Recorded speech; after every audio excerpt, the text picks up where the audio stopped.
افغانستان راشن بشي زرغون بشي وطن افغانستان وزرو کې مې کړه دې جانان افغانستان. سلامونه نیک له احترامات هیله د ټول به روغ جوړ او صحتمن وي. دوستانو د نن ورځې درس کې ساین او هبن په گذشته حالت کې وایو چې څنګه یعنی په تیره زمانه کې ساین او هبن استفاده کو. راځو په درس شروع کوو. ساین und haben in Vergangenheit. ساین او هبن په تیره زمانه کې. ساین معنا اوسیدل یا بودن او هبن معنا درلودل.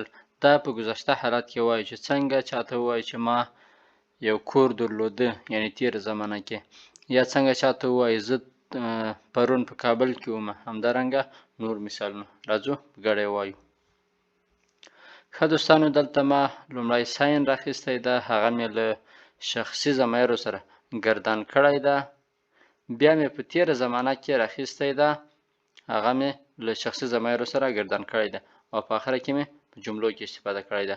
راځو لومړی له شخصي ضمیرو سره په اوس زمانه کې وایو.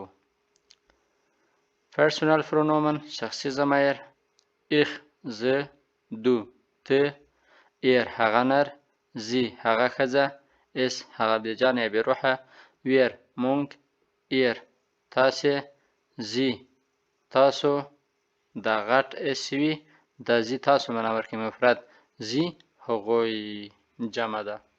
اوس راځو ګردانوی. ساین څنګه کوو؟ ګردانو له شخصي ضمایرو سره. ich bin، زه یم، du bist، ته یې، er، sie، es، ist، له درې واړو سره ist راځي. wir sind، موږ یو، ihr seid، تاسو یې، sie sind، هغوی دي. دلته هم له دواړو زی سره زند راځي. راځو اوس دوستانو دا ساین په گذشته کې له شخصي ضمایرو سره ګردانوو. ich war، du warst، ich war، زه وم، du warst، ته وې، er، sie، es، war، هغه نر یا هغه ښځه یا هغه بېجانه وو یعنی تېره زمانه کې.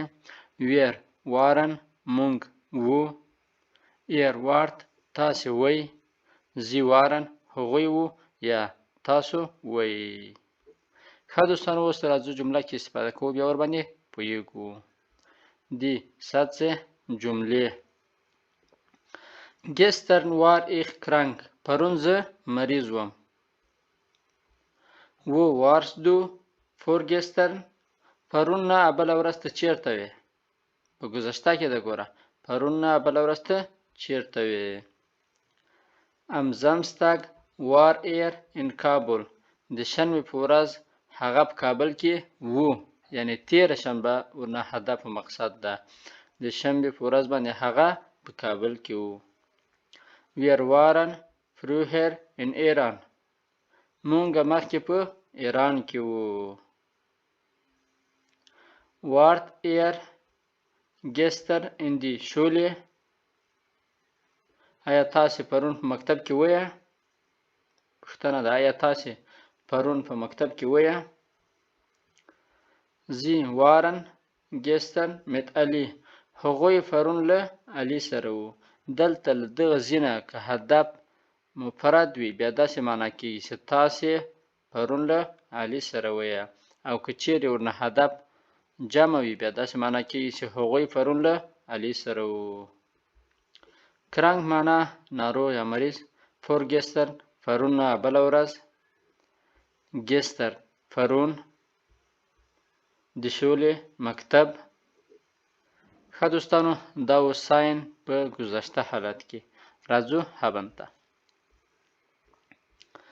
هبن in Vergangenheit، هبن په تیر زمانه کې درلودل. هبن معنا درلودل په تیر زمانه کې. دا هم د ساین په ډول باندې لومړی له شخصي ضمایرو سره ګردانوو په اوس حالت کې. ich habe، زه لرم، du hast، ته لرې، er، sie، es، هغه نر یا هغه ښځه یا هغه بېجانه لري، wir haben، مونږ یې لرو. ihr habt تاسې یې لرئ. sie haben هغوی یې لري یا تاسې یې لرئ. اوس راځو د haben په گذشته حالت کې تیر زمانه کې له شخصي ضمیرو سره ګردانوو. ich hatte ما درلوده. du hattest تا درلوده. sie es hatte هغه نر یا هغه ښځې یا هغه بېجانه درلوده. wir hatten موږ درلودل. ihr hattet تاسې درلوده. sie hatten هغوی درلوده.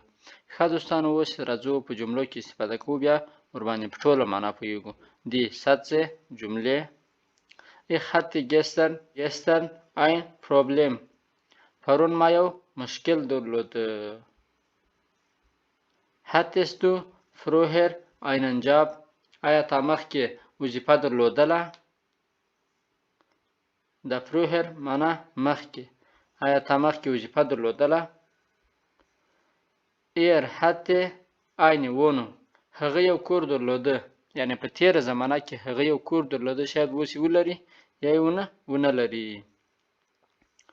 früher hatten wir ein Auto مخکې موږ یو موټر درلوده. مثال په ډول باندې یو چاته وایي چې مخکې موږ یو موټر درلوده یا نور همداسې مثالونه. hattet ihr gestern Bücher آیا تاسې پرون کتابونه درلودله؟ د مثال په ډول استاد تاسو نه پوښتنه کوي چې تاسې پرون کتابونه درلودله. Bücher کتابونه. sie hatten früher eine Wohnung هغوی مخکې یو کور درلوده. Wohnung کور. دوستانو دا د نن ورځې درس. کوشش وکړئ په ټوله معنا باندې زده کړئ. چینل در سره سبسکرایب کړئ، ویډیو در سره لایک کړئ. دوستانو د چینل په سبسکرایب کولو او ویډیو شریکولو سره تاسو هیڅ هم نه کمیږي، صرف 2 ثانیې وخت ونیسي. حتما در سره چینل سبسکرایب کړئ، ویډیو در سره لایک کړئ او کوم انتقاد او پیشنهاد لرئ د کومنټ لري را سره شریک کړئ. تر بیا بل درسه ښه او خوشحاله وخت. الله په امان.